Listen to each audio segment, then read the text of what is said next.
your box full of your clothes and provisions through the school gates at resumption. With pride, you chose your bunk space in the dormitory and hooked up your mosquito net. With pride, you followed your mates to the tap in the morning to fetch water to bath.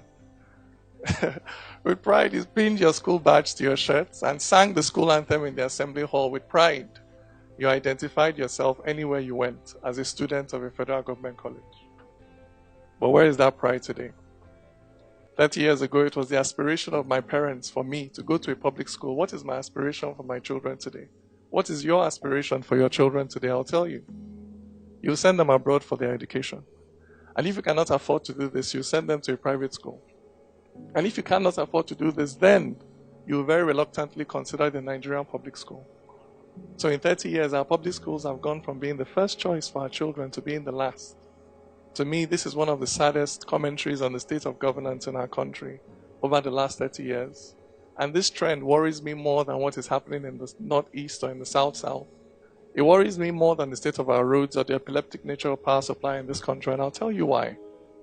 Firstly, education, particularly when it is generally accessible, is a bridge builder. For the public school system is often the scene of very many important social firsts. It may be the first time the child of the rich will share a bunk bed with the child of the poor. It may be the first time a Christian will share a desk in class with a Muslim. It may be the first time a boy born and bred in Aba will be best friends with a boy born and bred in Zamfara, so that they will jump fence together, cut grass together, wash toilet together. And so 40 odd years later, when this boy from Zamfara, now a man, hears one of his colleagues in the office maybe say, you know how all these Igbo people are, they're all the same. He's able to interject and say, no, I went to Federal Government College in Enugu, and my best friend there was Chinedu. So no, that is not how all Igbo people are. I tell you, the future of a multicultural nation like ours depends on interjections like this in everyday conversations up and down this country. Secondly, education, particularly when it is secular and broad-based, helps to create shared social perspectives. But in this country where it is not possible to choose or change your own tribe, education creates a brand new tribe, one that can be freely chosen by anyone regardless of their background. And what tribe is this? The tribe of those who value knowledge, who respect empirical data, who defer to superior arguments, who are lifelong admirers of reason. For now you know that HIV/AIDS cannot be cured by having a bath, and that it is the competence, not the ethnicity of a pilot that flies the plane. Now you know that meningitis is a disease of the body, not of the soul, but that the soul can be diseased with ailments like tribalism and bigotry.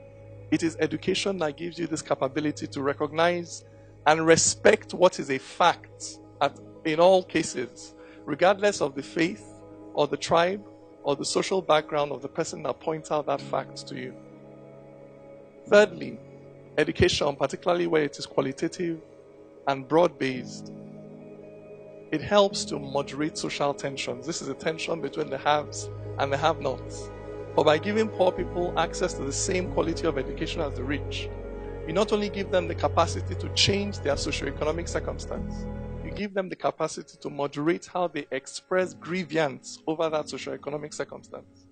So in a country that is already deeply divided over faith and tribe, to neglect the education of the generality of our people, in a country where peace depends on our ability to carry out very sensitive conversations over potentially explosive issues, to neglect the education of the generality of our people is not just to ask for trouble, it is to guarantee trouble.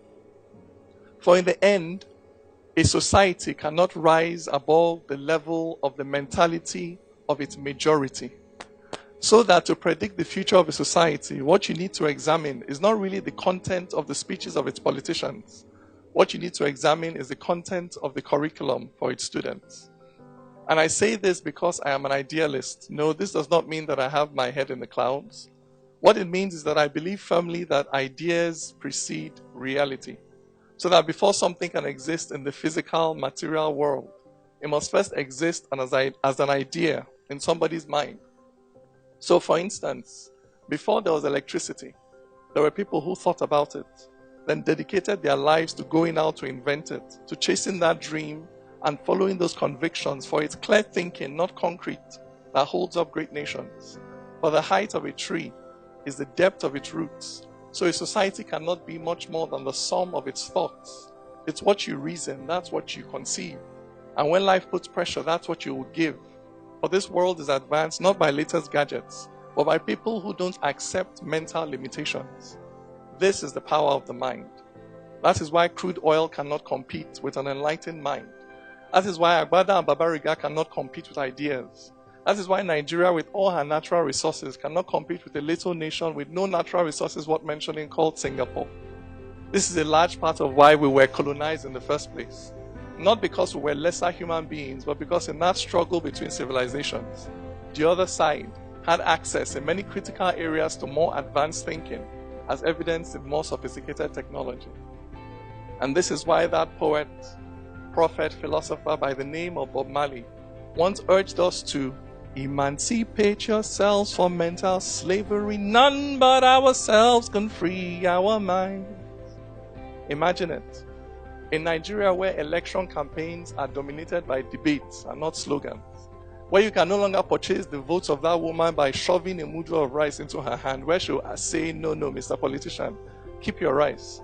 Just help me answer one simple question. How do you intend to balance the budget? Imagine in Nigeria where research into the illnesses that afflict us, like sickle cell or prostate cancer or breast cancer, where research and development into cures to these illnesses happen here, where other people do not come, harvest our medicinal plants, take them elsewhere, convert them to wonder drugs, then sell them back to us. Imagine a country where it is common knowledge that there is no physical or metaphysical benefit to be gained by slicing off the clitoris of a young girl or limiting her socioeconomic options in society. Imagine a Nigeria where we no longer allow limitations to be placed on the part of anyone on grounds of custom and tradition or faith or religion, where everybody is free to become who and all that they can be in this life. Imagine a country that is powered by the almost limitless energy of our collective and enlightened minds. And ask yourself, on what part of the struggle to build a society like this are you on?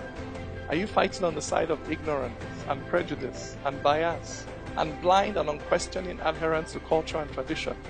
Or are you fighting on the side of reason, of the spread of knowledge, of enlightenment for all, with the unprecedented power that the internet has given you to spread your ideas, you as an individual, you as a company, you as an NGO, you as the government? What part of this struggle are you fighting on? Thank you very much.